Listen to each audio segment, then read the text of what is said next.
Before we start, please subscribe to our channel.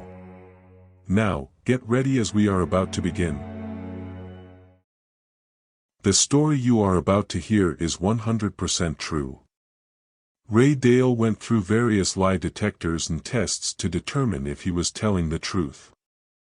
And he was. This story is for a mature audience due to how scary this is. Please enjoy. I'm Ray Dale, and I've been a truck driver for nearly 30 years. It's a lonely job, but I like the freedom of the open road. There's something about the hum of the engine and the endless miles of highway that makes me feel alive. Today, I'm hauling a load of supplies from Illinois to California. It's a long haul, but I'm used to it. As I make my way west on I-80, the sun begins to set behind me. The sky turns shades of orange and red, and I feel a sense of calm wash over me. But as the darkness sets in, my sense of calm begins to fade. I've heard the stories about the things that lurk in the night, waiting to pounce on unsuspecting truckers. It's just superstition, I tell myself. But as I make my way through the mountains, I can't shake the feeling that I'm being watched.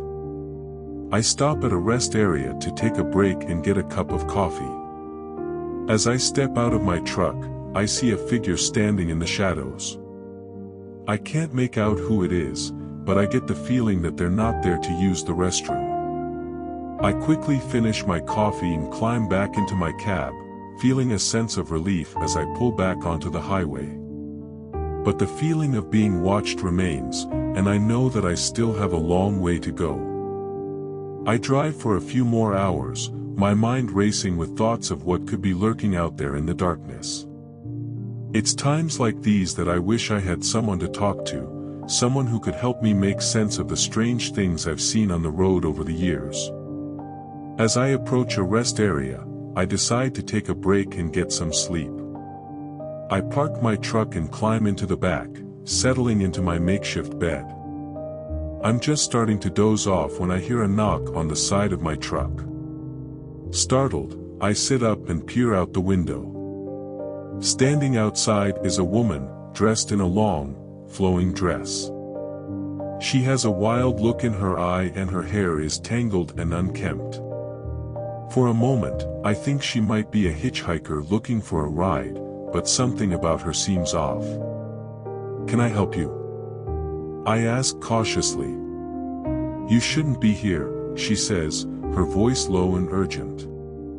"What do you mean?" I ask. "This is a bad place," she says. "Dangerous things happen here." I feel a chill run down my spine. It's as if she knows something that I don't. "Thanks for the warning," I say, trying to dismiss her. But she doesn't move. Instead, she leans closer to the window and whispers, "They'll come for you." "Who?" I ask, my heart pounding. "The witches," she says. "They know you're here, and they won't rest until they've taken what they want." I'm about to say something when I hear a noise behind me. I turn to see a dark figure moving toward my truck. My heart races as I realize that the woman was right. Something is coming for me. I quickly climb back into the driver's seat and start the engine. As I pull out of the rest area, I see the woman standing in my rearview mirror, her eyes fixed on me. For the rest of the night, I can't shake the feeling that I'm being followed. Every time I look in my mirror, I see shadows moving just beyond the reach of my headlights. As the sun begins to rise, I finally reach the next town. I pull into a truck stop and park my rig, my hands shaking. I can't help but think about the woman's warning and wonder what other dangers might be waiting for me on this long, lonely road. I leave the truck stop and head back out onto the highway, feeling a sense of unease as I continue on my journey. I try to shake off the feeling, telling myself that I'm just being paranoid. But as I drive through the darkness, the shadows seem to grow longer and the sounds of the night become more menacing. I'm about an hour down the road when I see a figure standing at the side of the road. It's a man, with his thumb outstretched. I don't usually pick up hitchhikers, but something about this guy seems different. He looks harmless enough, and I figure I could use the company.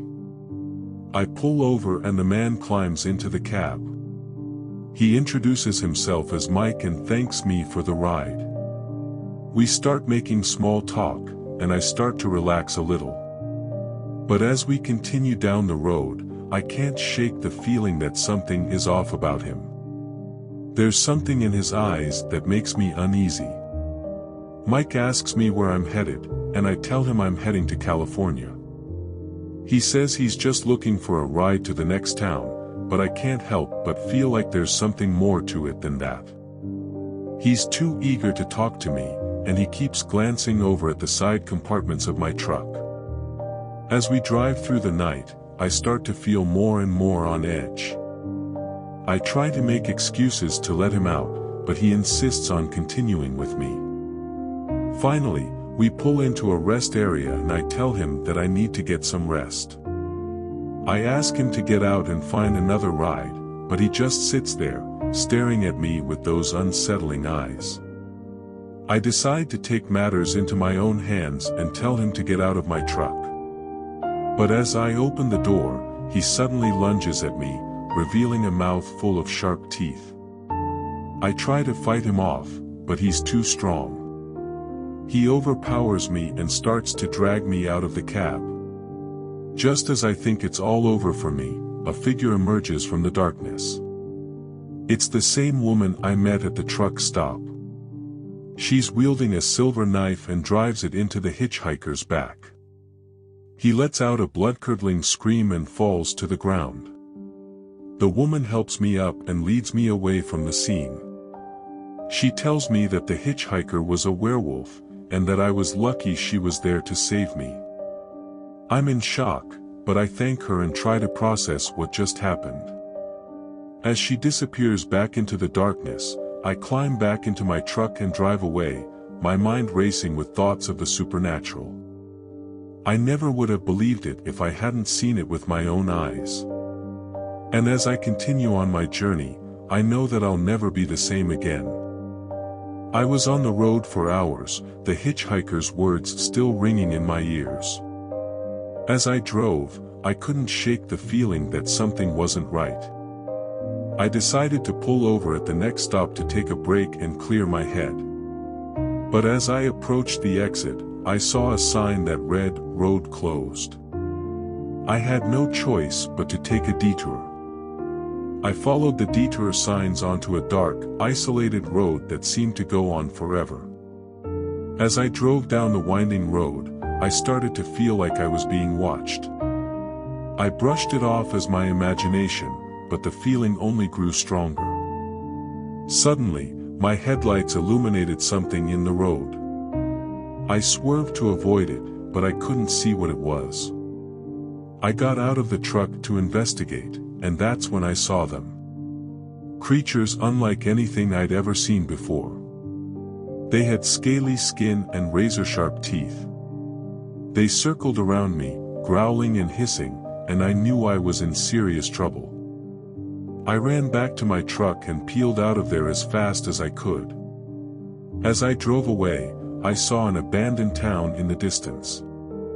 Something drew me to it, and I couldn't resist the urge to investigate. As I got closer, I realized that the town was completely deserted. It was as if everyone had just vanished into thin air. I parked my truck and got out to explore. The buildings were all boarded up and abandoned, but I could hear strange noises coming from inside. It sounded like someone, or something, was moving around in there. I cautiously approached one of the buildings and peeked through a crack in the boarded-up window. What I saw made my blood run cold. A group of witches were performing some kind of dark ritual, and I realized that I had stumbled upon something truly sinister. I knew I had to get out of there, but as I turned to run, I heard a rustling in the bushes behind me. I whipped around to face the noise, but there was nothing there. Just the darkness and the sound of my own ragged breaths. I realized then that I was completely alone in this abandoned town, with no one to turn to for help. I park my rig in front of the roadside hotel and make my way inside. The dimly lit lobby is eerily quiet, and the air feels heavy with a sense of dread. The receptionist greets me with a forced smile and checks me in with robotic efficiency. I ask for a room on the ground floor, hoping to keep an eye on my truck. The receptionist hands me the key and tells me that there's a diner down the road where I can get some food. I make my way to my room, my footsteps echoing in the empty hallway. The room is small and musty, with a single window that looks out onto the fog-covered parking lot. I try to settle in and get some sleep, but I can't shake the feeling that I'm being watched. As I lay in bed, I hear strange noises coming from the rooms around me. Muffled screams, whispers, and moans. I try to ignore them and tell myself that I'm just being paranoid, but the sounds grow louder and more disturbing. I get up and try to leave the room, but the doorknob won't turn. I pull harder, but it refuses to budge. I start to panic, my heart racing as I realize that I may be trapped in this room. I look out the window and see that the fog has grown thicker, almost impenetrable. I hear footsteps in the hallway, slow and deliberate. They stop outside my door, and I hear a faint tapping sound. I hold my breath, waiting for whatever is on the other side of the door to reveal itself. Suddenly, the tapping stops, and the footsteps retreat down the hallway. I try the doorknob again, and this time, it turns easily. I step out into the hallway and see that the fog has seeped inside the hotel, covering everything in a thick, gray mist. I make my way to the lobby, hoping to find some answers, but the receptionist is gone. The hotel is completely deserted, and the only sound is the low hum of the generator. I realize too late that I have walked into a trap, and I am now at the mercy of whatever is lurking in the fog. I can hear the chanting growing louder as I make my way down the hallway. My heart is pounding in my chest, and I know that I'm running out of time. The hotel is run by a cult, and I'm their chosen sacrifice. I try the door to the stairwell, but it's locked. I can hear the cult members closing in behind me, so I back up and kick the door with all my strength. It flies open, and I take the stairs two at a time, desperate to get away. But as I reach the ground floor, I'm surrounded. The cult members are dressed in long, flowing robes, their faces painted with strange symbols. They're chanting in a language I don't understand, and I know that I'm in real trouble. One of them steps forward, holding a dagger. "The sacrifice must be made," he says, his voice cold and emotionless. "You have been chosen." I try to back away, but there's nowhere to go. I'm trapped. I look around for something to use as a weapon, but all I see are the cult members and the empty, flickering lights. Suddenly, the ground shakes beneath us. The cult members start to panic, and their chanting becomes frantic. The walls of the hotel start to crack, and I can see the sky through the holes in the roof. I take my chance and run towards the front door, pushing past the cult members as they try to grab me. I burst through the doors and into the street, and I keep running until I can't run anymore. But they caught me. My body was no longer mine. It was now possessed by an ancient deity that had been worshipped by the cult. I could feel its presence inside of me, controlling my every move. I was no longer in control, and I knew that I had to find a way to break free. As I looked around the room, I saw that I was in a dark, damp cavern. The cult members were all around me, their faces contorted in glee as they watched the deity work through me. I tried to fight it, but it was no use. The deity was too strong. I was forced to carry out its dark agenda. I killed, destroyed, and caused chaos wherever I went. The deity's powers were beyond anything I had ever seen, and it was clear that I was no match for it. But I refused to give up. I knew that if I didn't fight back, the deity would use me until there was nothing left. I had to find a way to break free. As I struggled to regain control, I felt a sharp pain in my head. It was as if the deity was fighting back, trying to keep me under its control. But I wouldn't give up. I pushed back with all my strength, and suddenly, I was free.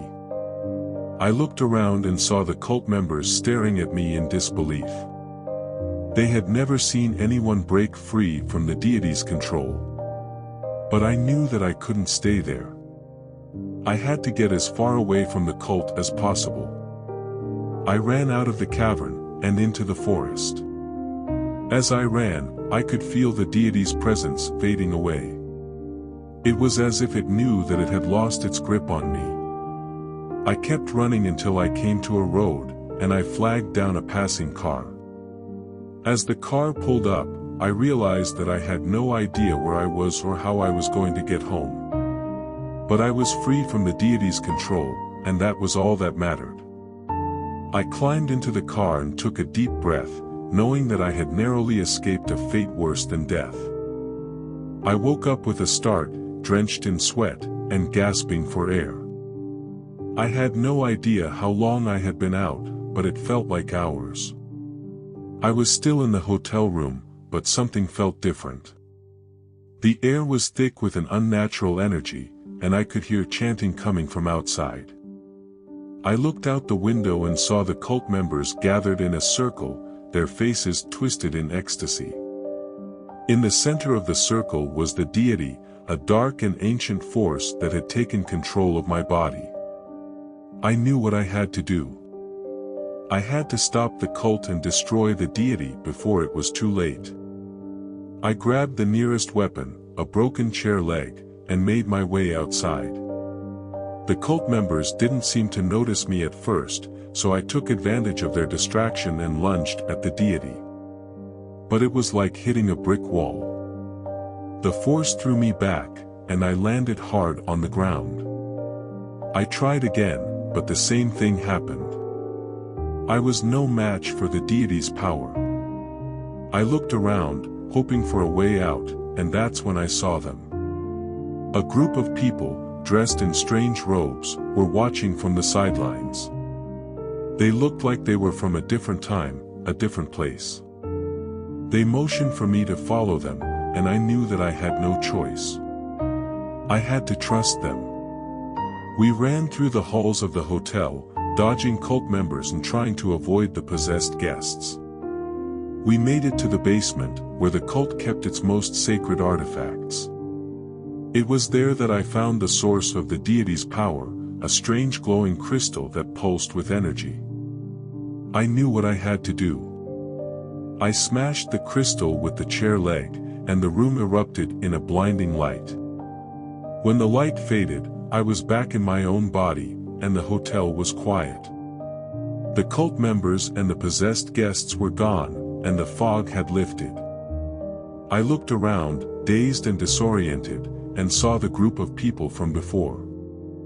They introduced themselves as members of an ancient order tasked with protecting the world from dark forces.